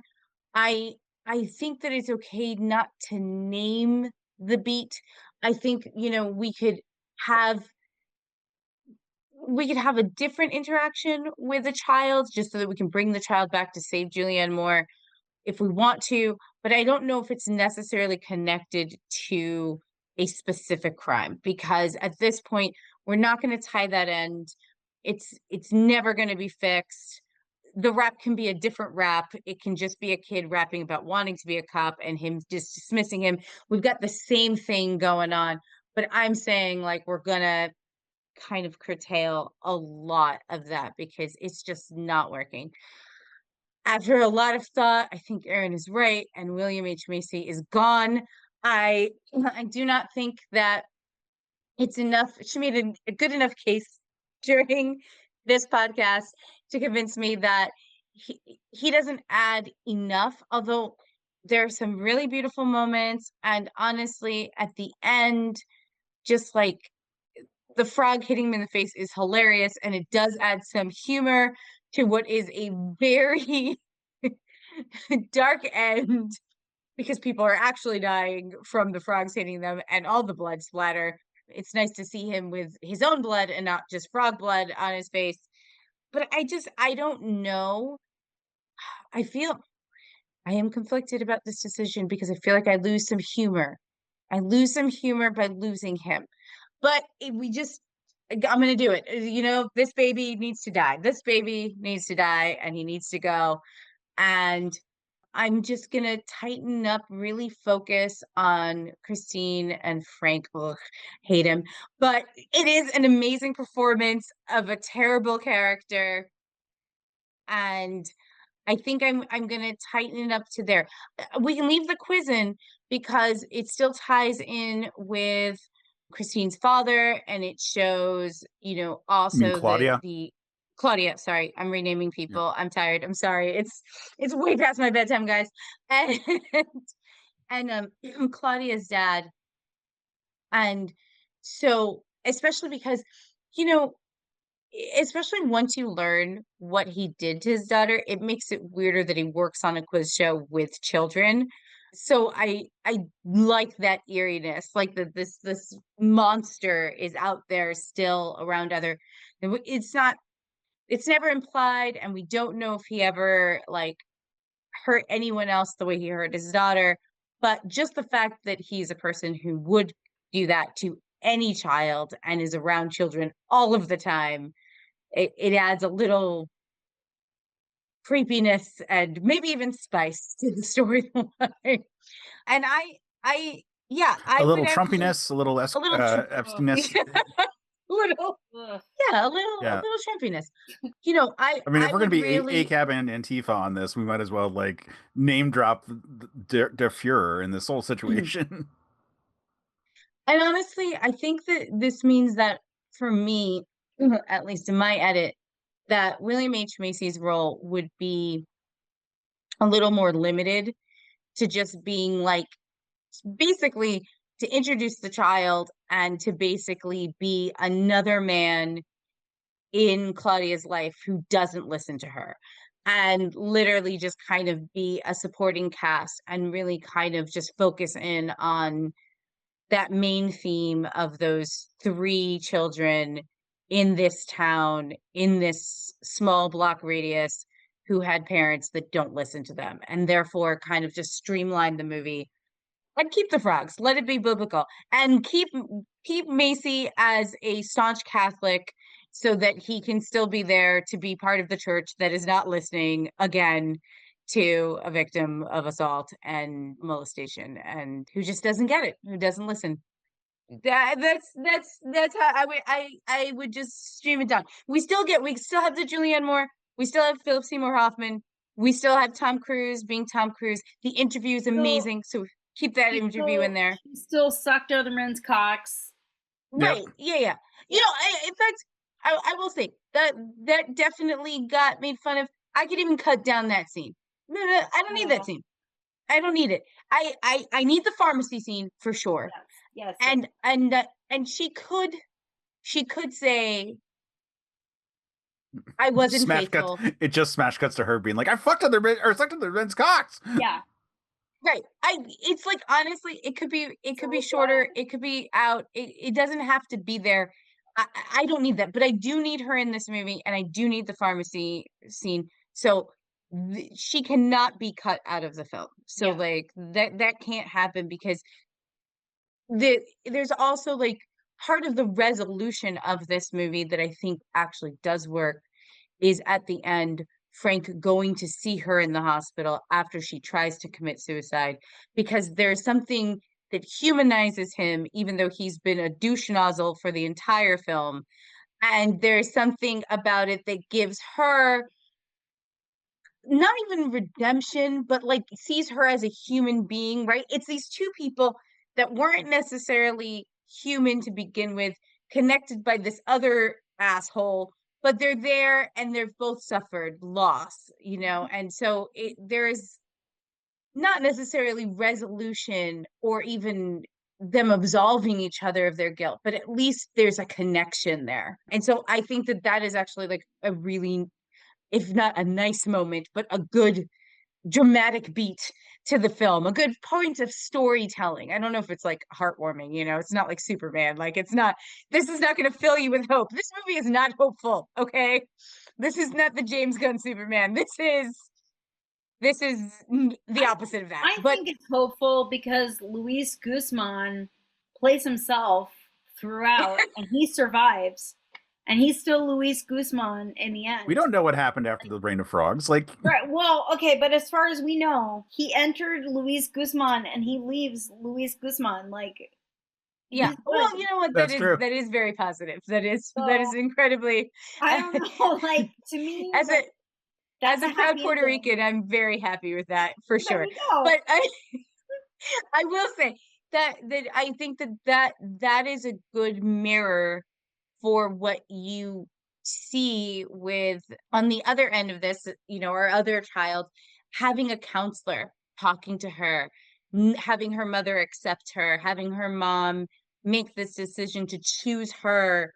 I think that there is a little bit of hope in there for all of these characters at the end. Mm-hmm. So so that's why I would basically streamline it to them, because I think that's the heart and the meat of this film. And although there are other very great performances in the movie, I just feel like it's too long.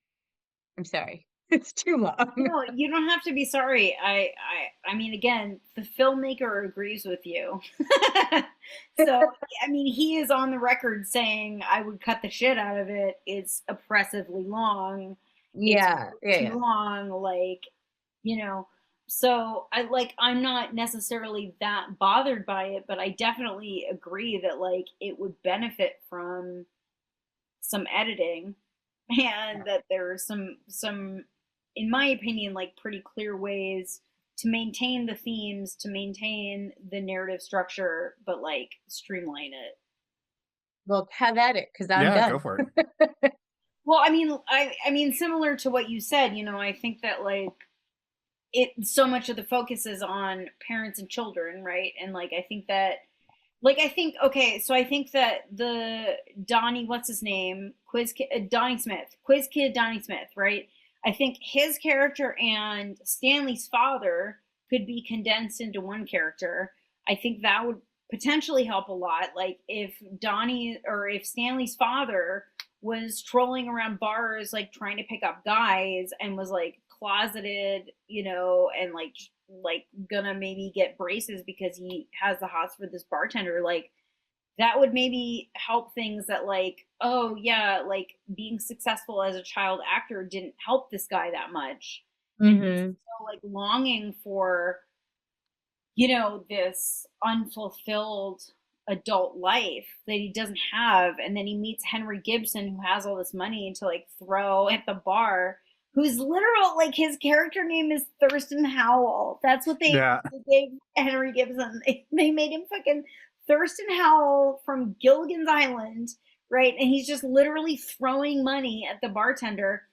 And like, I don't know, there's something there that I think could have been streamlined, right? Of like, oh, the ambitions that you have for a child or for yourself when you are a child that are put upon you, versus like when you get older and like have to live under capitalism and you have to get a fucking job and you have to work at Jiffy Lube or a car dealership or whatever.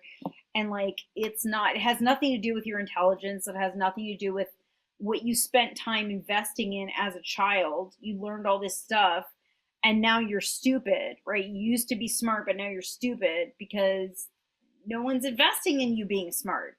No one cares if you're smart. It doesn't profit you. You might as well be stupid. So I definitely think there was something that could have been streamlined between that character and like Stanley's father, who is an actor / aspiring actor himself, right? Who's still clinging to this fantasy. Like that fantasy could have aligned with, Bill Macy's lingering fantasy from his childhood, and they could have combined that. That could have saved some time. So, I mean, again, like, the filmmaker himself a few years out was like, oh, I would cut the shit out of that movie. Like, it's way too long. So I totally agree. But it's also like, I don't know, it's challenging because all the performances are so good. Right. And I don't want to like pull on threads and lose elements of it all because there's either thematic or there's narrative reasons for connecting the scenes as it is. I kind of wish that like we could have really like taken like here's a scene by scene breakdown of it, but like that would require like more viewings of this movie than I think any of us have the time for. Or if you like, sorry to interrupt you, but like as you suggested earlier, maybe like making it even longer, like if you made it like a mini series or something. I don't know.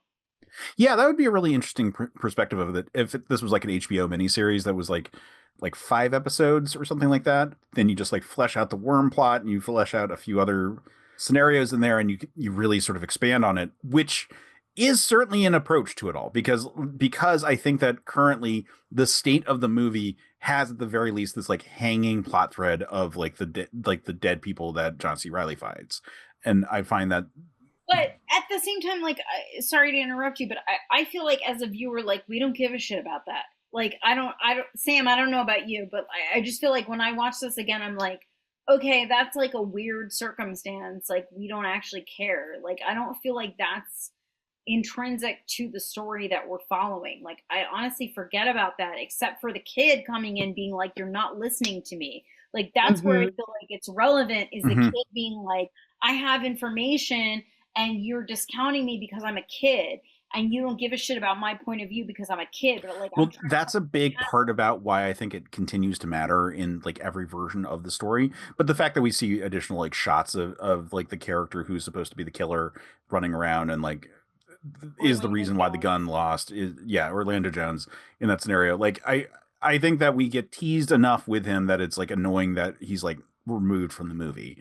And so if I were making this a mini series that was longer, I would like deal with a few more of those like kind of plot threads and probably spend some more time with Donnie on his own to like flesh out that role. Because like combining Donnie with the dad, on the one hand, it allows for the scenario of the cyclical nature of abuse. But on the other hand, it then means that we don't get a stand-in for Stanley as an adult, and we don't get a stand-in for his parents or like for Donnie's parents I think we could if Donnie was his dad. Like Donnie could have been the quiz. You know what I mean? Like he could. Yeah, no, I totally get how it could be handled, and I think it would be effective, but I think that it's more effective with them split. And that's the conundrum of this movie, which is that like I don't know how much more I would necessarily cut, because then we start like pulling on the threads of like, do we lose Dixon the kid entirely? Like I don't want to lose that whole rap scene, but like if you lose the rap scene, like, or rather if you lose like the bodies, do you lose the rap scene? Do you lose like him finding Julianne more later on? Like Right. like how do you start like trimming away at some of that? And like I think it's like legitimately like trimming away at random scenes to sort of like get this a Right. little bit tighter than necessarily. I mean, I agree. I think a lot of it is like internal cuts. You know what I mean? Like, I don't think you can easily say like wholesale, oh, we could easily lose this scene. Do you know what I mean? Like, I think that almost every scene is accomplishing something. It doesn't necessarily need to be accomplishing what it's accomplishing in the time that it takes, right? Like, it could be truncated, but like, I don't think it's super easy to be like, oh, this scene is not necessary. But like, you know, the kid being like, let me teach you about the worm, like that's great. That scene is great. And like, Yeah. John C. Reilly being like, I don't know what the fuck you're talking about, because Hey, watch the language there. yeah, I don't need to hear that. I don't need to hear that word. Try it again without the lip. I think he says that. Yeah. Try it again without the lip, you know, like that's ridiculous, but like that's the scene. And you know, that kid is trying to be understood, and that's so much of what this movie is, right? Is like kids trying to be understood by the older generations who just absolutely reject understanding them, don't want to listen to them, don't want to empathize with them, just are pursuing their own needs and wants and agendas. And like, I'm trying to teach you about the worm. Like, you know what I mean? Like, I saw what happened. I know who did it. I'm trying to help you. I'm trying to teach you about the worm. And like, you don't care. And like, that's so great. That's so essential to what this movie is. So yeah, I would hate to lose that. But at the same time, it's like, I get if you were trying to shorten it, right? Like that's, Yeah. And so I end up in the spot where I'm like, I know it needs to be trimmed slightly. I don't even think it needs to be trimmed that much, but I don't have great answers for how I would do it. I think that it's a bit of a house of cards in that regard. Like Yeah. pulling anything out is going to cause lots of narrative elements to collapse, or thematic elements to collapse. So it's kind of a bummer in that regard. So like, yeah, I'm kind of leaning towards making it longer. no, I get that. No case. No, bad case. That's No. stop it. Stop it. No, that's so First of funny. all- I've never thought of that before, but like I get that. Like if you made this a mini series, and so the burden was less on any individual episode, right? Like I see the appeal of that, and I see the benefit of that, because like the movie as it stands now is like so jam packed.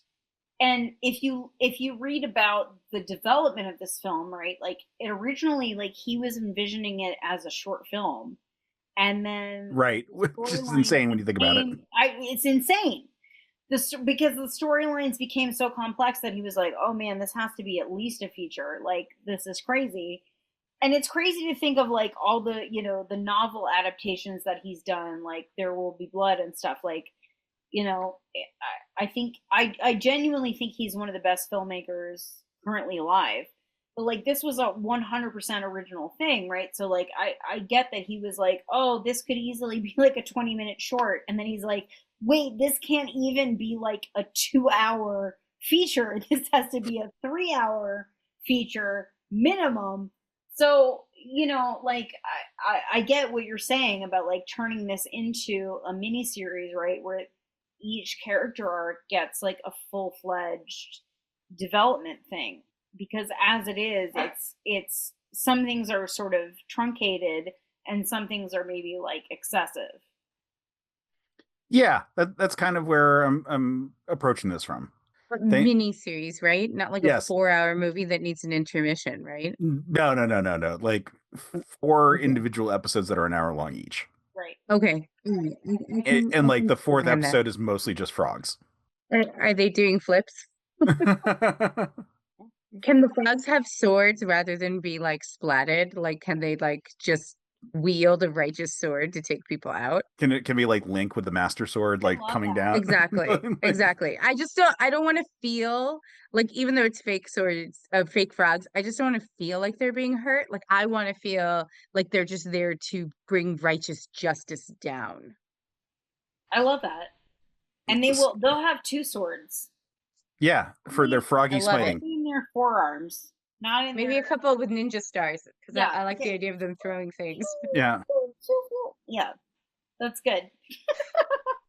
I love that. What was it from Ninja Turtles? The Punk Frogs, and it was like Yeah. Napoleon, Genghis Khan. They were all like named after like ancient dictators.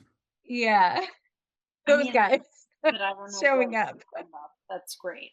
On Teenage Mutant Ninja Turtles, there was at one point where Shredder mutated a bunch of frogs to use them as like a rival group to face off against the Turtles, and he named them, I believe, the Punk Frogs, despite the fact that they're all like Hawaiian themed in their outfits. Was this okay? I'm sorry. Was this in the animated series that was Yes. in the 90s? Really? Because Yeah. I watched that. I don't remember this at all. That show ran a really long time. I have the After I like stopped. the like the Turtle Van collection of the entire DVD run, and it's like I want to like now I'm checking because there's the Red season or the Red Sky seasons. I'm just remembering, okay, Krang, right, was the brain in the thing. Yep. Mm-hmm. And then Bebop and Rocksteady, right? Okay, it ran for 10 seasons. Whoa, that's so many seasons. That's so many seasons, and it moved to CBS at one point. But wow, oh my god. so that's when I like what I'm saying is like they ran for a long time. So there's pretty much any sort of like plot thread that you could imagine happened under the sun. So at a certain point, Shredder mutated a bunch of frogs to use as his own rival organization to the Turtles that he named the Punk Frogs, gave them barbarian weapons, named them after ancient warlords. Like I said, like Genghis Khan, Napoleon Bonaparte, Bonafrog, I think was. Crazy. Yeah, I forget the others. And yeah, it was like, here's a battle axe. Go, here's a Morning Star. Go fight the turtles. That's crazy. Yeah. And of course, eventually they realize that like this is actually kind of whack, and they become allies of the Ninja Turtles going forward. Sure. Like you do. Yep. And that's what all PTA movies are about, really, is the Ninja Turtles. Yeah, it's a reign of Ninja Turtles. Yep. There will be Ninja Turtles. There will be turtle blood. There will be ooze. The Master Splinter. Right. Master Splinter was really good. That's a really good one. That's a really good one. Golf clap on that one. That was a very good joke. That's a very good joke. I was distracted because I was trying to figure out the Boogie Nights portmanteau. No. The Master Splinter, that was so good. The Master Splinter is probably the best one that we're going to come up with a joke that good ever again. Yeah, I'm just going to stop because that one is too good. So we're gonna Great. We're gonna stop the riffing on this one because we're just going nuts. No, but Erin, thank you for coming on. Thank you for bringing Magnolia. Thank you for being a reason for me to finally watch this damn movie because I did actually really enjoy it. For the world, where can people find you and follow you? So people can find me at Dingoes Ate My Baby on Instagram and TikTok. That's at DINGOZ, the number 8 BABY. Because my real name is too common. There's too many variations of it. If you're in Los Angeles, you can see me performing comedy and clown, various venues around town. I have a gig coming up. I don't know when this is going to air, but I have a gig. It's going to be a couple of months. So. Okay, great. I have a gig coming up at the end of August at the Elysian Theater. Beyond that, I'm not entirely sure. But yeah, you can follow me on Instagram or TikTok at DINGOZ, the number 8 BABY. And I post a lot on both of those forums there. Awesome. Awesome. Yeah. Unfortunately, this will be dropping well after that performance, but Great. That's fine. yeah. But people should still check you out and find out what you're doing because you're Yeah. a fun, awesome person. Thank you. Sam, as for you, first off, we should make a note that we need to keep remembering to ask you how does this movie rank on your chores roster? Oh, not at all. I can't focus. I guys, this is not a laundry or sweeping or doing the dishes movie. This is a, oh God, this movie's on again. Turn it off. I'm so sorry. But it is. It is a movie that if you love it, you're gonna love it and you're gonna want to pay close attention and not do any chores for. Or like me, you're going to see it, run to your TV, turn it off, and put on something that is better for chores, like The Terminator. Okay, I mean, personally, I love that. I love that. I love the unapologetic, like, drawing of a line. That's great.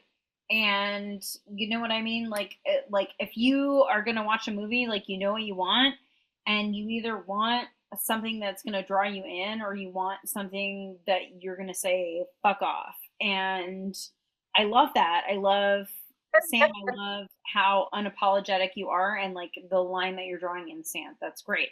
That's great. I agree. Thank you. Yeah. Well, on that note, Sam, where can people find you and follow you? They can find me here on Another Pass every time we drop, any one of our episodes. They can also find me at the Discord. I'm lurking there. I may not answer you, but I'm there. I see what you say. And then other than that, I am very busy trying to re-forget this film. So if you have any complaints about anything I said about this film, especially if you loved it, you can find Case at and discuss it with him at these locations. Case, where Well, can they find you? The best place to So find me hurtful. That's the- so hurtful. I'm sorry. No, it's fine. It's fine. Do what you have to. the best place to find me is the CPOV Discord, of course. That is a great place that has wonderful conversations going on of all kinds of nerdy topics. Otherwise, you can find me on the Blueski at Case Aiken. You can find me on Facebook if you're really looking for me, or you can find me on Instagram, where I'm holding on for dear life to my AIM screen name, Quetzalcoatl5, which Erin remembers from back in the day. Of course.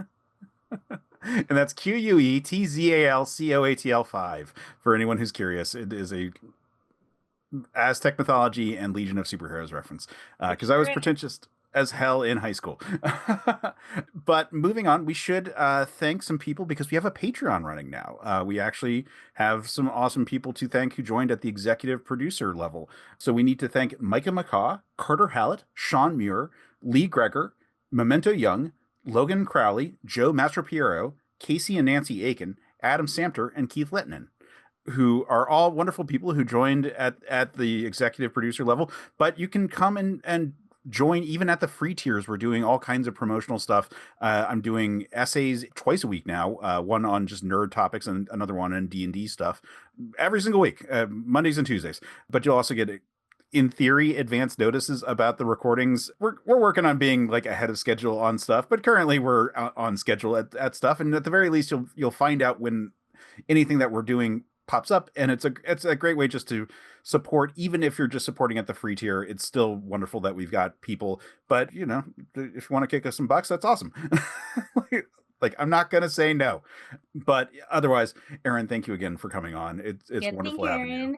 Thank you both so much for having me back. I would love to come back anytime. And in the meantime, Sam, I will have someone come around to smash you over the head so you don't have to remember this movie. Thank you.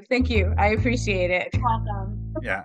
I mean, Sam, like, being smashed over the head might be the way to go for all the future movies on the show, because Sam, what do we have coming up next time? Well, next time we'll be talking about Highlander 2, The Quickening. But until then, if you enjoyed this, pass it on. Thanks for listening to Certain Point of View's Another Pass podcast. Don't miss an episode. Just subscribe and review the show on iTunes. Just go to certainpov.com. Another Pass is a Certain POV production. Our hosts are Sam Alicea and Case Aiken. The show is edited by Sophia Ricciardi. Our logo and episode art is by Case Aiken. Our intro theme is by Vin Mackery, and our outro theme is by Matt Brogan. CPOV. CertainPOV.com.